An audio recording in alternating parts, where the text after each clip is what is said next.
আইপ্যাকের অফিসে হানার প্রতিবাদে হারোয়ায় রাস্তায় নামল তৃণমূল।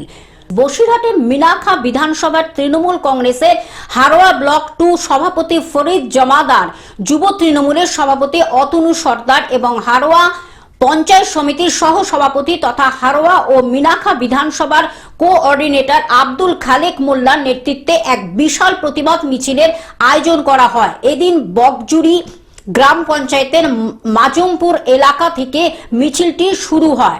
রাজ্য সড়ক 3 অর্থাৎ রাজারহাট হারোয়া রোড ধরে দীর্ঘ পথ অতিক্রম করে মিছিল এগিয়ে যায়। কয়েক হাজার তৃণমূল কর্মী ও সমর্থকের অংশগ্রহণে গোটা এলাকা কার্যত বিজেপি বিরোধী স্লোগানে মেতে ওঠে।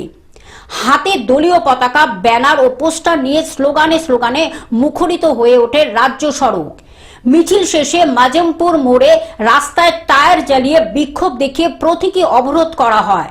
মিছিল চলাকালীন তৃণমূলের হারোয়া ব্লক 2 সভাপতি ফরিদ জমাদার বলেন, আইপ্যাক একটি পেশাদার সংস্থা হিসাবে তৃণমূল কংগ্রেসের সঙ্গে কাজ করছে। সেখানে ইডির হানা সম্পূর্ণ রাজনৈতিক উদ্দেশ্য প্রণোদিত। বিজেপি কেন্দ্রীয় সংস্থাকে ব্যবহার করে বিরোধী দলগুলিকে ভয় দেখাতে চাইছে। তৃণমূল কংগ্রেস এই ধরনের হুমকিতে ভয় পায় না এবং রাজপথ থেকেই এরা জবাব দেবে। হারোয়া মিনাখা বিধানসভার কোঅর্ডিনেটর আব্দুল খালেক মোল্লা বলেন, মুখ্যমন্ত্রী মমতা বন্দ্যোপাধ্যায়ের নেতৃত্বে বাংলা আজ উন্নয়নের পথে এগোচ্ছে। এই উন্নয়নকে আটকাতে বিজেপি ষড়যন্ত্র করছে। আইপ্যাকের অফিসে ইডির হানা তারই অংশ। তৃণমূল কংগ্রেস গণতান্ত্রিক আন্দোলনের মাধ্যমে এর প্রতিবাদ জানাচ্ছে এবং ভবিষ্যতে এই লড়াই চলবে।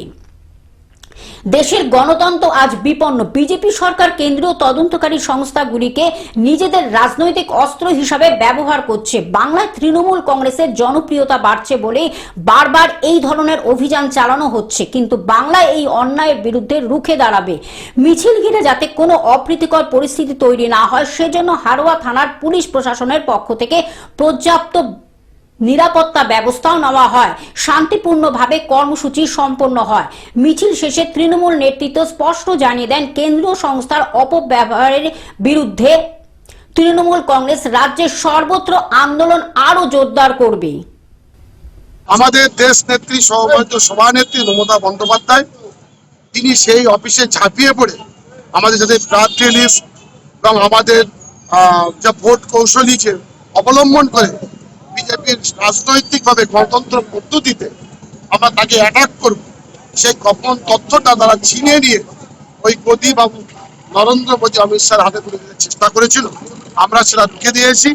আমাদের দেশের নেতা, যুব সমাজের আইকন, আমাদের হৃদয়ের প্রাণের যিনি আছেন বিরাজমান অভিষেক বন্দ্যোপাধ্যায়, তিনি ইটাহার ছাড়া বিভিন্ন জেলায় তিনি কর্মসূচি করছেন।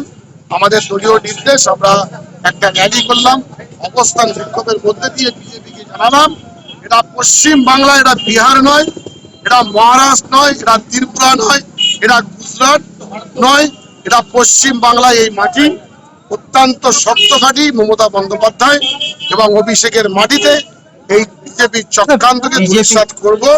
আমরা শপথ নেওয়ার আজকে পথে নেমেছি। দক্ষিণ 24 পরগনা থেকে সৌম্যব মণ্ডলের রিপোর্ট, গ্লোব নিউজ। এখন থেকে গ্লোব টিভি দেখুন আপনার স্মার্টফোনেও। গুগল প্লে স্টোর অথবা অ্যাপল স্টোর থেকে ডাউনলোড করুন গ্লোব টিভি লাইভ অ্যাপ। এছাড়া জিও টিভি অ্যাপ থেকে দেখুন গ্লোব টিভি লাইভ।